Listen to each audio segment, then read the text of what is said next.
like a wildcat turns the engine in his Harley. A lone rider slowly steers his way into a small ramshackle town 10 miles or so from the city of Chicago. A weekend gathering of locals collect themselves into their favorite hangout for a night of tales, cheap booze, soulful tunes, and if they get lucky, perhaps more. The Ohio plates on his vintage Harley mark the rider as a stranger, an outsider. His physical size and presence make him stand out even more. But even then, in a haven of coarse men, angry souls, and unrefinement, the stranger gives the indelible impression of being himself, one rough and tough customer. Without a care in the world, the rider enters this place, his frame filling the entrance. 100 eyes are fixed on him, but it is he who does the searching. Serenely he steps into the light, as if to show himself. Once curiosity takes its fill, the stares return to the business of small talk, cheap booze, and private sorrows. The stranger moves onto an empty bar stool.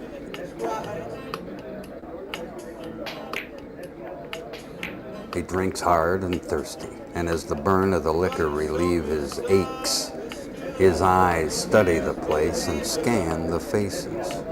The gay porno tape playing on a television screen by the bar makes a final statement about the people he is with and of the place he is at. The right place.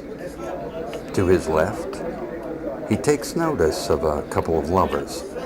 One of them is young and fair, almost feminine in his beauty. He smiles to himself. His search is over. The young lover is left momentarily alone. A man sits next to him. With a shyward glance, he communicates his uneasiness. He wants to be alone. Without the protective presence of his strong lover, the young man feels exposed. The feel of a hand over his interrupts his thoughts. He turns and looks at the face of the man sitting next to him. Alarms are ringing in his head as the stranger leans forward and whispers in his ear, "I think you're pretty." The young lover tries to pull his hand away as a bolt of panic shocks through his body, but the grip of the stranger's hand shackles his own like heavy steel, and he cannot pull it free.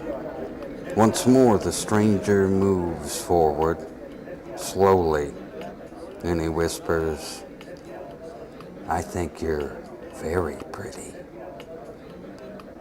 The young lover wants to scream, but terror paralyzes his senses, and he cannot make a sound. At that moment, his companion returns, and he stops in his tracks as shock and rage take hold of him. Comprehension fails him as his mind were not able to digest what his eyes are clearly seeing. After a momentary second, he lunges forward, screaming a profanity of murder. What happened next is crystal clear and fast. A high-pitched shriek and the pop of broken bones does not begin to register as the body of the man comes flying backward across the table. He does not get up. For an instant, time stood still. Heads and searching eyes turn around, following the noise as the young lover's voice finally breaks through his shock, and a squeal of pain and horror slashes through the silence like a call to arms.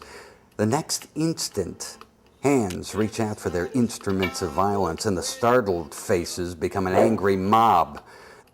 The stranger has the delicate lover encased in his embrace, and his lips are sealed to the whimpering man's neck.